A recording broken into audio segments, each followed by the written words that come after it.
Hello नमस्कार दोस्तों, योजना ऐप बीडी चैनल में आपका स्वागत है। आज की वीडियो में हम आपको बताएंगे कृषि यंत्रों की बुकिंग कैसे करें, क्या क्या डॉक्यूमेंट लाएंगे। आप अपने घर बैठे मोबाइल या लैपटॉप से कर सकते हैं। इसके लिए आपको वीडियो को पूरी देखना है। आपको पहले इसके आना है ऑफिशियल वेबसाइट पर agriculture.up.gov। लिंक हम वीडियो के डिस्क्रिप्शन में दे देंगे, वहाँ के जाके आप डायरेक्ट इस वेबसाइट पर आ सकते हैं। इसके अंतर्गत आपको सभी पर 50% का डिस्काउंट यानी आपको अनुदान दिया जाएगा। अगर कोई भी यंत्र आपका 1 लाख रुपए का है तो उस पर आपको 50,000 रुपये की सब्सिडी 50,000 रुपये की सब्सिडी देनी होगी, गवर्नमेंट की तरफ से आएगी आपको, और 50,000 रुपये आपको खुद पे करने होंगे। कैसे करेंगे इसके लिए हम आपको आगे वीडियो में बताते हैं। तब तक वीडियो को चैनल को लाइक एंड सब्सक्राइब जरूर करें। इस पर यहाँ पे आने के बाद अब आपको यहाँ पे जूम करना है। यहाँ पे लिखा है, अगर आप पढ़ना चाहते हैं तो आप पढ़ भी सकते हैं, खुद स्वयं मोबाइल से करना चाहते हैं तो आपको यहाँ पे दिया गया है कृषि यंत्रों की बुकिंग हेतु मार्गदर्शिका। यहाँ पे क्लिक करके आप PDF पढ़ सकते हैं। अगर आपका रजिस्ट्रेशन नहीं हुआ है अभी तक तो आपको पहले रजिस्ट्रेशन करना है। यहाँ पे आके यहाँ पे पॉपअप हो रहा है, लिखा है किसान पंजीकरण संख्या, ये यहाँ पे आपको क्लिक करना है। यहाँ पे क्लिक कर देंगे, उसके बाद नई वेबसाइट नई पेज पे आ जाएंगे। यहाँ पे आपको 3 ऑप्शन दिए हैं, नया पंजीकरण संख्या, किसान पंजीकरण संशोधन, किसान आधार सत्यापन। तो हमें नया करना है, आपको नया वाले पे क्लिक कर देना है। इस तरीके से यहाँ करने के बाद इस तरीके से पेज लोड होगा। अब आपको नए पोर्टल पर ट्रांसफ़र कर दिया जाएगा। कुछ वेट करना है थोड़ी देर आपको। ये एग्रीकल्चर का नया पोर्टल है, आपको इस पर रीडायरेक्ट कर दिया जाएगा। इस पर आप देख सकते हैं दर्शन पोर्टल है, ये दर्शन पोर्टल है, यहाँ पे लिखा है। अब यहाँ पे आपको टिक कर दिया जाएगा। आप फॉर्मर रजिस्ट्रेशन यहाँ पे लिखा है, आप चाहें तो इस चीज़ को पूरा पढ़ भी सकते हैं। और यहाँ पे आपको लिखा है आई एग्री वाले ऑप्शन पर टिक कर देना है। यहाँ पे आपको टिक कर देना है और एग्री पर क्लिक कर देना है। एग्री पर क्लिक कर देंगे, अब नेक्स्ट पेज पर आपको ले जाएगा। यहाँ पे आपको अपना आधार कार्ड डालना है। यहाँ पे आपको अपना आधार कार्ड डालना है और जनरेट OTP पे क्लिक कर देना है। इस चीज़ को आप याद रखना है, जो आधार कार्ड पे आपका मोबाइल नंबर होगा उसी पे यहाँ पे OTP आएगी, उस OTP को डालेंगे। जनरेट OTP पर क्लिक कर देंगे। अब आपके मोबाइल में एक OTP आएगी, उस OTP को आपको यहाँ पे फिल करना है और सबमिट पे क्लिक कर देना। देख सकते हैं आप OTP आ गई है। सबमिट वाले आइकन पर क्लिक कर देंगे। यहाँ पे क्लिक करने के बाद इस तरीके से वेट होगा, आप देख सकते हैं यहाँ पे लिखा आ रहा है ऑलरेडी एग्जिट। अगर आपको कोई प्रॉब्लम हो रही है तो आपको दूसरा आधार नंबर डाल लेना है, फैमिली का किसी का दूसरा रजिस्ट्रेशन कर लेना है। साइट पे अभी लोड है इसलिए कभी कभी नहीं होता है, आप किसी टाइम और चेक कर सकते हैं। हम दोबारा ट्राई करेंगे, देख सकते हैं खुलेगा या नहीं। OTP को हमें इस फॉर्म में यहाँ पे डालने के बाद सबमिट पर क्लिक कर देना है। आप देख सकते हैं नए पेज पे आपको डायरेक्ट कर देगा।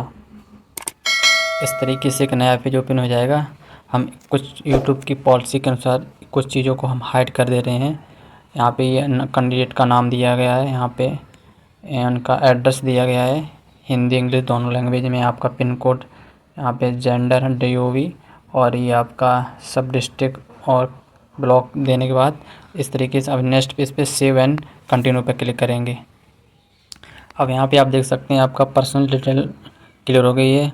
अब यहाँ पे कॉन्टैक्ट, आपका ये इस कास्ट कैटेगरी डिटेल्स रही जाएगी, यहाँ पे लैंड की डिटेल्स रही जाएगी, यहाँ पे बैंक डिटेल्स। हमारा पहला स्टेप क्लियर हो गया। अब दूसरा स्टेप में हमें अपना मोबाइल नंबर यहाँ पे डालना है और जनरेट OTP पे क्लिक करने के बाद अगर आप ईमेल डालना चाहें तो डाल सकते हैं, अदरवाइज से छोड़ सकते हैं।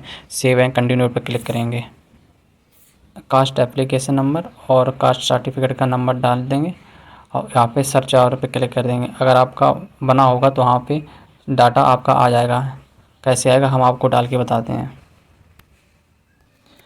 नेक्स्ट पेज पे अब यहाँ पे हम YouTube की गाइडलाइन के अनुसार कुछ चीज़ें हम ब्लर कर दे रहे हैं। यहाँ आप देख सकते हैं, यहाँ पे आपको ये एप्लीकेशन नंबर है, ये कास्ट एप्लीकेशन नंबर है, यहाँ पे आपकी डेट है, नेम है और फादर्स नेम कैटेगरी।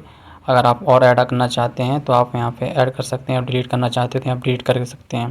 तो हमें क्या करना है, सेव एंड कंटिन्यू पे क्लिक कर देना है। आपका ये पहला step personal details, contact details और कास्ट डिटेल्स यहाँ पे भर गई। अब आपको लैंड डिटेल्स, ज़मीन की सारा डाटा यानी खतौनी की पूरी बनेगी। यहाँ पे आपको डिस्ट्रिक्ट, तहसील, ब्लॉक, विलेज और गाटा संख्या यानी खसरा संख्या, यहाँ पे गाटा यूनिक संख्या, यहाँ पे खतौनी संख्या और एरिया हेक्टेयर में डालना है यहाँ पे। और शेयर इन लैंड है आपको, मतलब आपके परिवार में 3 लोग हैं, अब आपको उसमें कितना परसेंट है, 30% है, बराबर बटी है, कितना है उतना आपको परसेंटेज में डालना है, 30% है या 40% है। आप डालने के बाद और जो खतौनी है उस खतौनी की आपको PDF बना लेनी है, और कम से कम यहाँ पे दिखा है 2 MB की फ़ाइल होनी चाहिए। यहाँ पे चॉइस फाइल पे क्लिक करके अपलोड कर देनी है और फिर इसके बाद सेव एंड कंटिन्यू पे क्लिक कर देना है। यहाँ पे हमने यूट्यूब की गाइडलाइन के अनुसार कुछ चीज़ें ऐड कर दी हैं। अब आपको नहीं भरना जानते हैं, यहाँ पे देख सकते हैं डिस्ट्रिक्ट, यहाँ पे तहसील, ब्लॉक, विलेज, खतरा संख्या, गाटा संख्या, खतौनी, सारा चीज़ आपको आ जाएगी टोटल जब यहाँ पे फिल कर देंगे। अगर नहीं आ रहा है हम आपको भर के बताते हैं, आपको एक खतौनी की हम आपको भर के दिखाते हैं कैसे कहाँ पे भरना है, आप देख सकते हैं। इस तरीके से आप देख सकते हैं एक खतौनी की एक नकल हमने आपको समझाने के लिए निकाली है। यहाँ पे देख सकते हैं ये गाटा संख्या है, ये गाटा संख्या यहाँ पे दिया गया है, यहाँ पे ये खाता संख्या दिया गया है और यहाँ पे गाटा संख्या यूनिट कोड दिया गया है। ये नीचे वाला यूनिट की कोड होता है। यहाँ पे ये दिया गया है गाटी संख्या का क्षेत्रफल हेक्टर में दिया गया है। और ये आप कितने हिस्से, ये लिखा ना हिस्से तारीख बता, उसमें बता रहा था शेयर इन परसेंटेज आपको 1/3 है, यानी आपको 33% यहाँ पे भरना है उस वाले ऑप्शन में। ये आपको दिया गया था उसमें हेक्टेयर क्षेत्रफल में, तो आपको इतना भरना है 0.275। ये भरने के बाद इस तरीके से आपको भर देना है। अब इसी की यही वाली उसमें लिखा है ना खतौनी का आपको अपलोड करना है, यही वाली आपको अपलोड करनी है 2 MB की PDF फॉर्मेट में आपको करनी है। अब यहाँ पे सेव एंड कंटिन्यू पे क्लिक कर देंगे।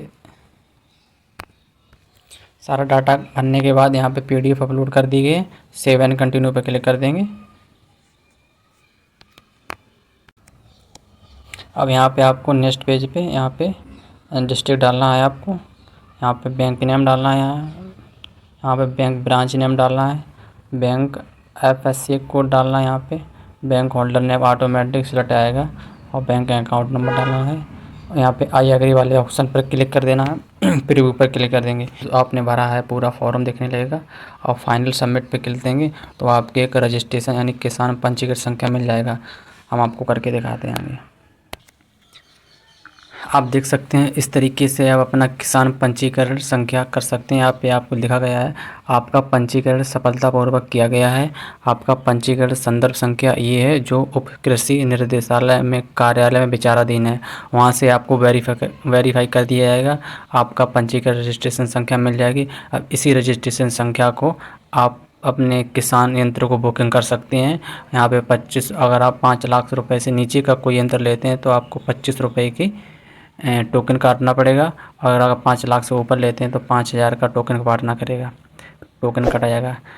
इसी संदर्भ यानी पंजीकृत संख्या को आपको एक पेज में लिख के कहीं रख लेना है, और अगर आप किसी भी जानकारी चाहते हैं तो कमेंट में लिख दें, हम उस पर एक वीडियो बना देंगे।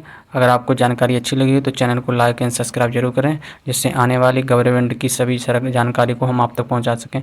धन्यवाद।